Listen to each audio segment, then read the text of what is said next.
Ayos sila, oh. Ako din pagkapit, manipis na to eh. Paano siya reveal si Chad agad-agad? Paano to eh? Ang tawag dito, undercut. Parang ang inisip ko nung nag-take na, bisi-bisihan ako kasi natatawa na ako agad. Bakit siya umiiyak? Ito pala pwede tayo mag-jeans. Si Kim, 3 minutes in, MMK na agad. Alam mo yung drama agad? Tululuha, ganun nakaharap sa may eksena na siya. Wala si Shumbo.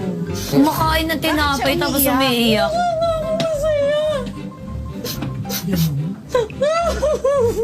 Parang may lumalapit yata sa akin eh. Parang, alam mo yung parang may evil spirits na pupunta sa likod mo. Si Chad yun. Yung gumaganyan na Pifi. Eh, alam ko na yun eh. Kilala ko si Chad eh. Gulo ah.